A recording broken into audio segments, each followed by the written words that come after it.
pag-asang natatanaw.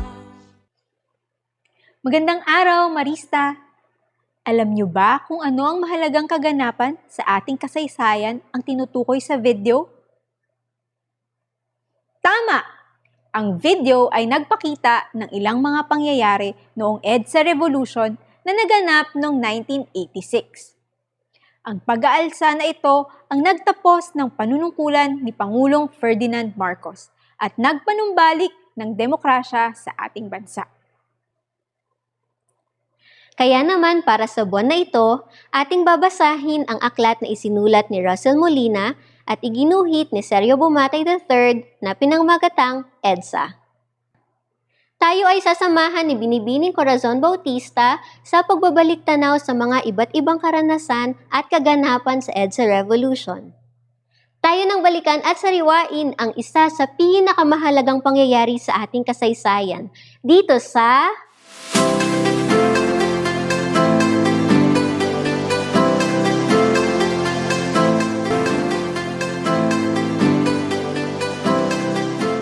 Magandang araw sa lahat. Ako nga pala si Miss Cora Bautista, ang inyong tagapagsalaysay. Tara, samahan niyo ako para baybayin ang isa sa pinakamakasaysayang lugar dito sa Pilipinas. Bago ako magsimula, marahil bago dumating itong pandemya, lagi kayong nasa SM Mega Mall, Robinson's Galleria, EDSA Shangri-La, EDSA Shrine of Mary, Queen of Peace, at iba pa. Nako, sa aking palagay, alam niyo na ang aking tinutukoy na lugar. Ito ay ang EDSA, Epifanio de los Santos Avenue. Ang EDSA ay malaking kalsada o highway sa Metro Manila. Madalas, mabigat ang trapiko sa kalsadang ito. Muli, balikan natin ang isa sa pinakamahalagang pangyayari sa ating kasaysayan. So, handa na natin ang ating mga sarili para makinig sa aking kwento. EDSA, kwento ni Russell Molina, guhit ni Sergio Bumatay III. Isang ibong ibinebenta sa gitna ng EDSA.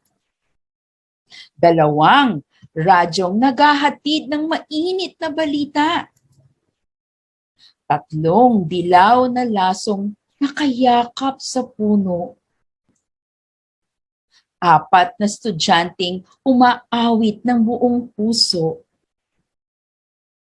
5 sundalong mabilis na sumusulong. 6 na tangking gumugulong. 7 pare at madre na taimtim na nananalangin. 8 bulaklak na sumasayaw-sayaw sa hangin. 9 na truck na may dalang pagkain at tubig. 10 pamilyang magkakapit-bisig. 11 bandilang iwinawagayway. 12,000 magkakahawak kamay. 1 ibong lumilipad sa taas ng EDSA. Nakatingin sa milyong-milyong taong ngayoy malaya na. EDSA, kwento ni Russell Molina, guhit ni Sergio Bumatay III.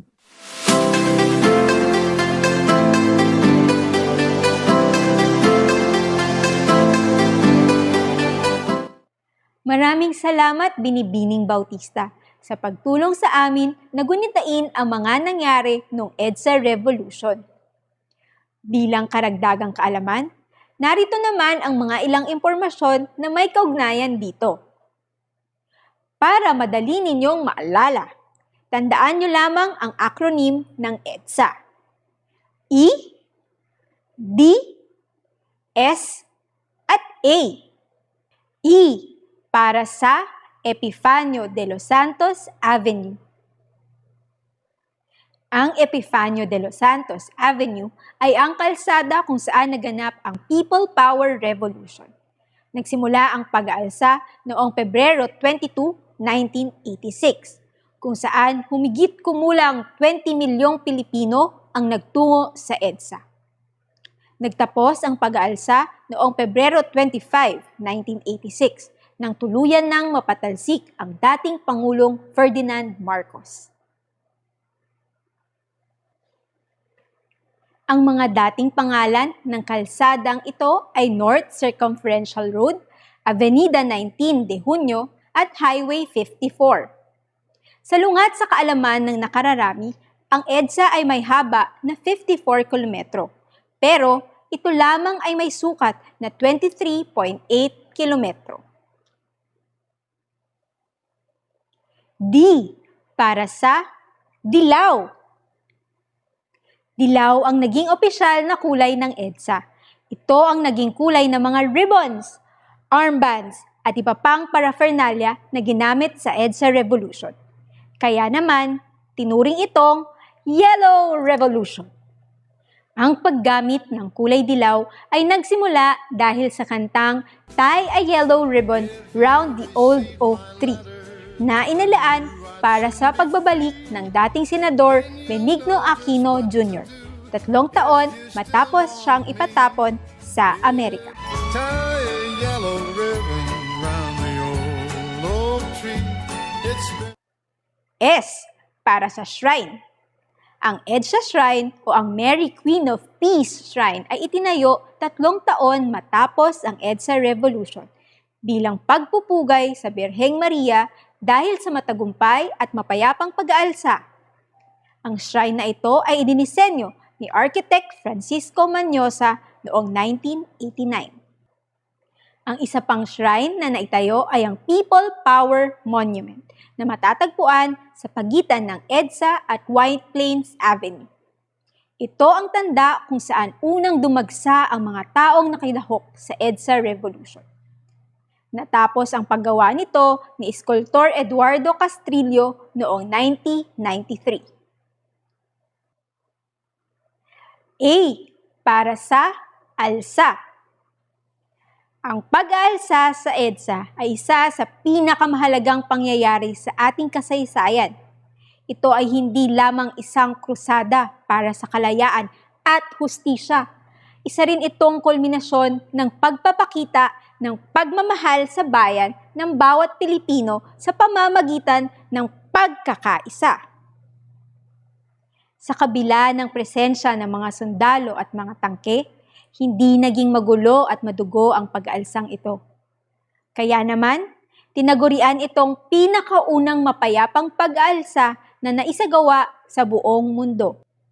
Naging inspirasyon ito ng ibang bansa tulad ng East Germany noong 1989 at ng South Korea noong 1987. Ngayon naman, bilang paggunita sa EDSA Revolution, gagawa tayo ng kalapating papel. Ang kalapate ay simbolo ng pag-ibig at kapayapaan na siya namang ipinakita at hinangad ng mga Pilipino, kaya napagtagumpayan ang EDSA Revolution noong 1986. Tara, simulan na natin ang paggawa ng kalapating papel. Mga kailangan, isang kwadradong papel na kulay puti. Una, ihanda ang kwadradong papel. Pangalawa, itiklop sa kalahati.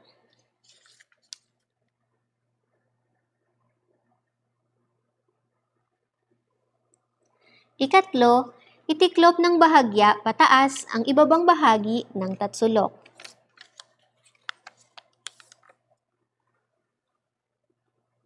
Pang-apat, itiklop ng bahagya pababa ang unang pakpak.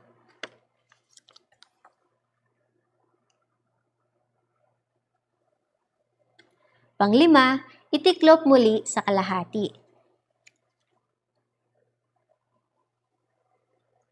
Pang-anim, itiklop ang isang dulo ng kaunti upang magsilbing tuka ng kalapati.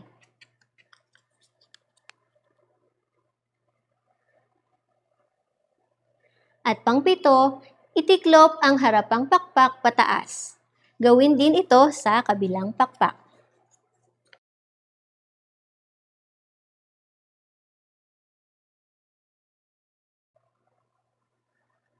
Ito na ang ating kalapating papel. Nasundan ninyo ba ang mga hakbang sa paggawa nito? Ipakita nga ninyo ang inyong mga kalapating papel.